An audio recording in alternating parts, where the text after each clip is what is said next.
Côté. La question qui donne le titre à notre débat renvoie à cette évolution en adoptant les valeurs de cette économie pour l'architecture. Car il ne suffit pas qu'un bâtiment soit l'œuvre d'un architecte star.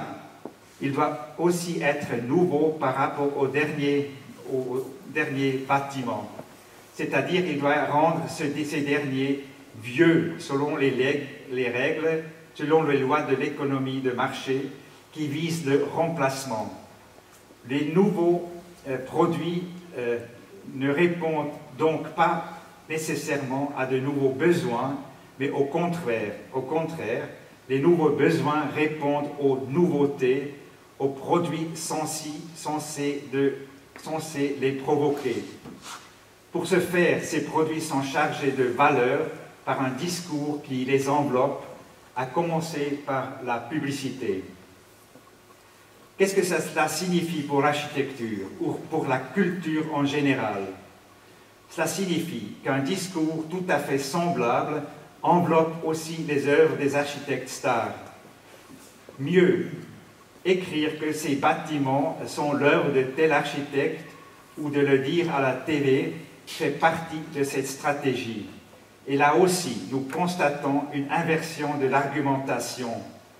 Ce n'est pas que le bâtiment soit bon et donc son auteur un bon architecte, mais l'architecte est une star et donc son bâtiment est bon ou beau ou innovant. Accolade terminologique dans nos temps. Une parenthèse. Il est intéressant de constater qu'un des meilleurs architectes suisses qui construisent internationalement, Diner, est rarement appelé architecte star, quasiment jamais, parce que son architecture est une architecture pour la ville, motivé par un sens de responsabilité pour cette œuvre collective qu'est la ville. Il refuse toute attitude de confrontation comme celle d'un Libeskind à Dresde et ailleurs. Il serait faux d'appeler son attitude modestie, parce qu'il ne s'agit pas de se faire petit, mais de se placer avec son bâtiment dans une évolution de la ville qui ne se termine pas avec ce bâtiment, mais qui permet aux suivants de se placer à leur tour. Un bâtiment comme le musée de Libeskind, par contre, arrête cette évolution en s'opposant point par point à la Albertstadt. Je m'arrête ici. Ces quelques réflexions suffisent pour jalonner ma position concernant le thème de ce soir. Vous l'avez pu constater, je déteste le simple nom de star quand il est utilisé en dehors du monde du spectacle. Et je ne considère pas que l'architecte fait partie de ce monde. Un Gropius architecte star, point d'interrogation. Non, ce qui n'est pas un jugement de valeur. Madame Gropius, par contre, oui. Dans la société berlinoise des années 1920, elle était une star. Elle était dans les journaux, Page People, qu'on n'appelait pas encore ainsi, avec son mari, l'architecte Gropius, au fond des photos. Merci.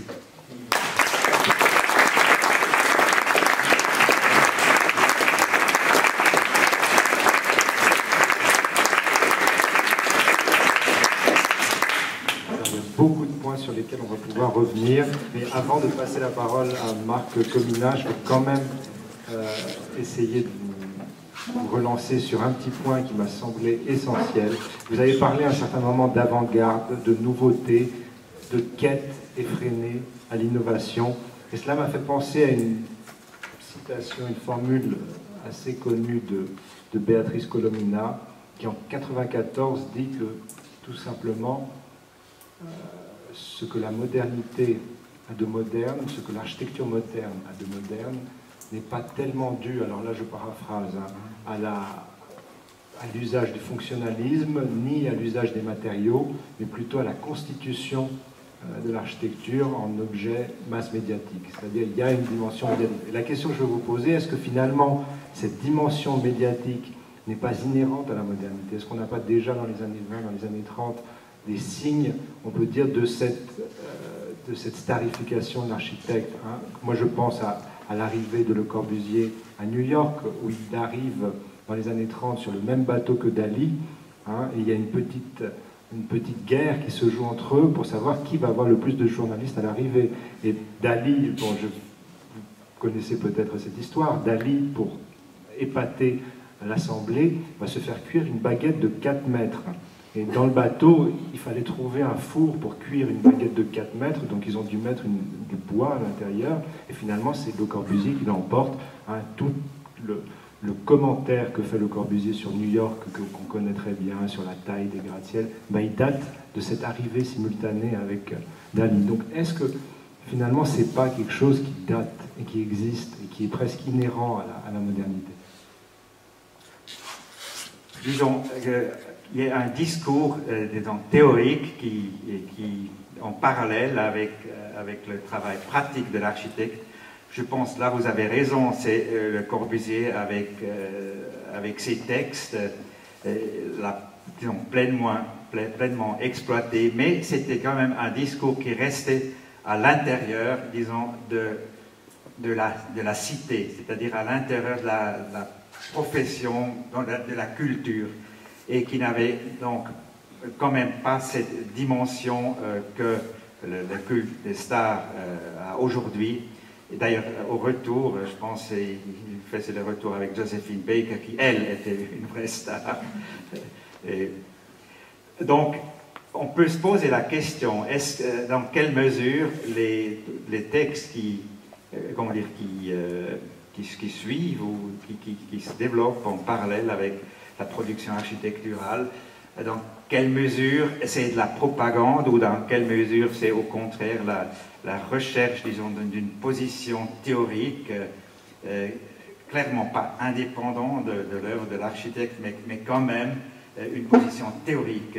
Tandis que ce que je reconnais aujourd'hui, et je l'ai cherché un peu à démontrer avec surtout ce bâtiment atroce de Libeskind, là on n'est plus dans le domaine, disons, de la théorie architecturale, on est vraiment dans les masses médias.